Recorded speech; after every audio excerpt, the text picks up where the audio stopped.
Hey everybody, Who's Your Jedi here with another review for you. This time I'm talking episode 4 of Total Drama All-Stars called Food Fright. Overall, I thought this was an okay episode, but they're just really, in terms of character or, the action, nothing really that jumped out at me. Now, I definitely did enjoy the return of that rather cool obstacle course from last season, but apart from that, the challenges that they had going on this time around, it just sort of felt like a serious retread. So let's just kind of get into what's going on with the characters a little bit. So far, honestly, it really dawned on me this episode that I'm not very impressed by Mike's evil persona.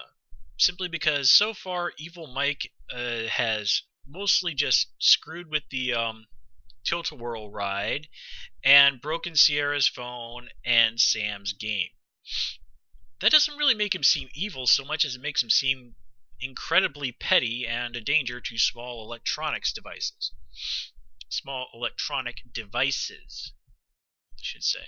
Now, granted, them being destroyed really upset Sierra and Sam, but Sam seemed to bounce back pretty quick, and even Sierra was able to cobble together something. I mean, then again, how much of that is real and how much of that is the product of Sierra's mind is in question. I mean, remember, in World Tour, she was apparently able to surf the internet using a rat and a pizza box.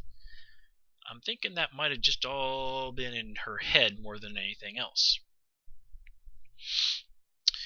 And even what's going on with Gwen.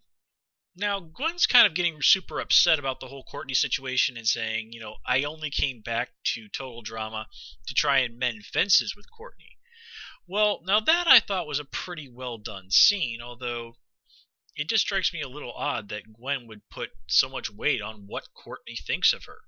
You have to wonder, is this more not really so much for her, for the sake of Courtney, as so much as for Gwen's sake of realizing that, you know what, I did something wrong, but I need to make amends for it. Is it really a question of Gwen trying to redeem herself in her own eyes so much as she wants to, sort things out with Courtney? Because Gwen's never really seemed to terribly value Courtney's friendship very much before.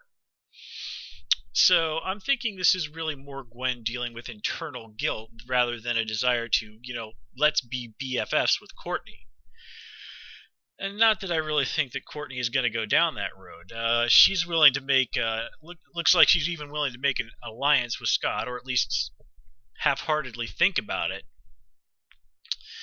And what's interesting with this episode and Scott is that he actually seems to be taking a bit of an interest in Courtney, which is a bit slightly ironic because, as I've said, I kind of consider Scott to be the distillation of all the worst aspects of Duncan. And of course, here we see that Courtney is not into Scott at all. So for whatever reason she was attracted to Duncan, and obviously, and again ironically, him being something of a bad boy, that without his redeeming features, without some level of good that was within Duncan, Courtney's just not interested. Without that contrast, without a little bit of a heart, as when we see with Scott, then Duncan is just a slime bag, and Courtney is not interested in that at all.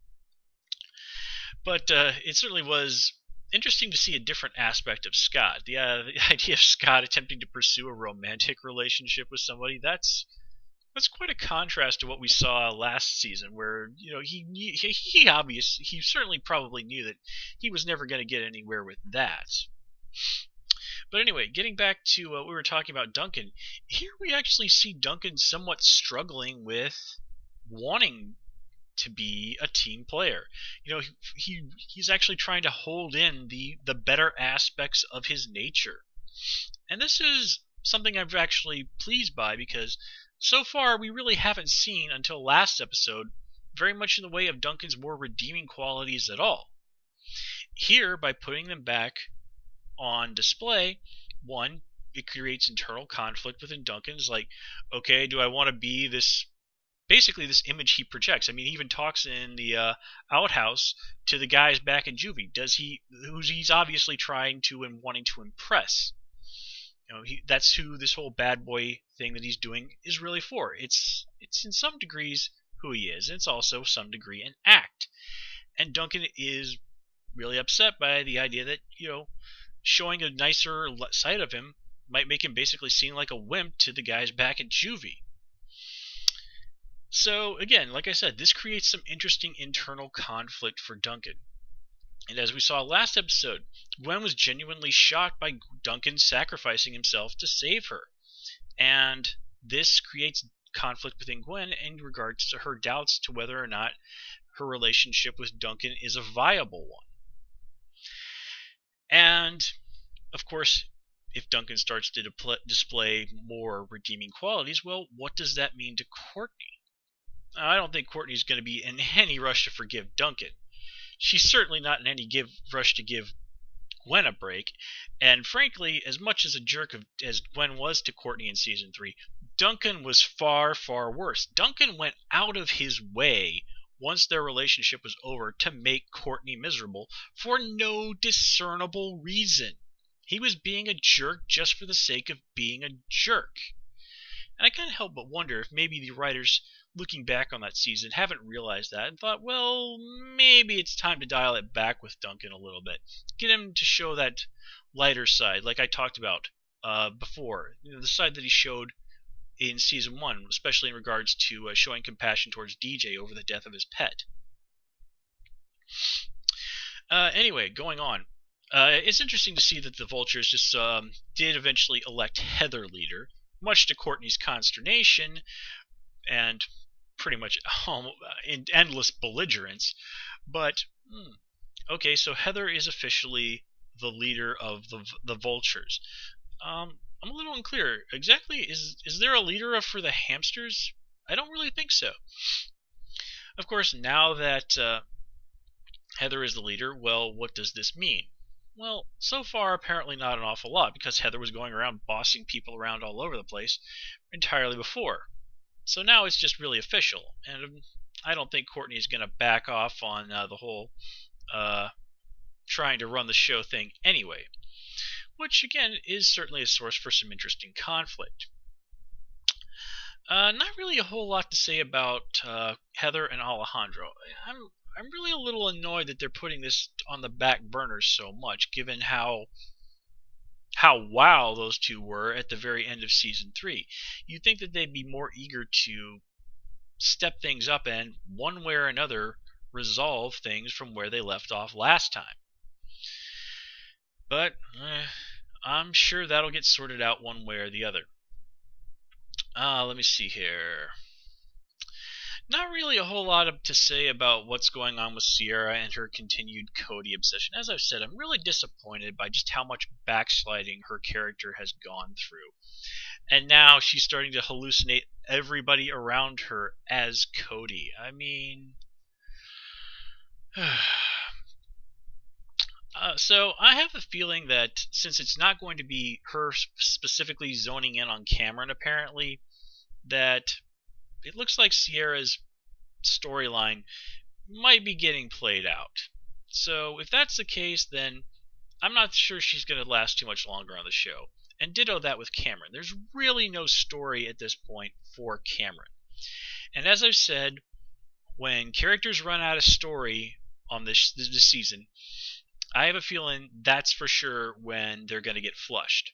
Like Sam was somebody I had mentioned really doesn't have much going on in the way of a story, and here it's his turn to get flushed. Now granted, Sam did go out on a reasonably high note. He did really well. He just sort of screwed up at the very end and basically got kind of kicked out for cheating. Now, Chris McLean calling somebody out on cheating is perhaps hypocrisy at its finest, but, Chris is the host, not the contestant, so the rules are indeed different for him.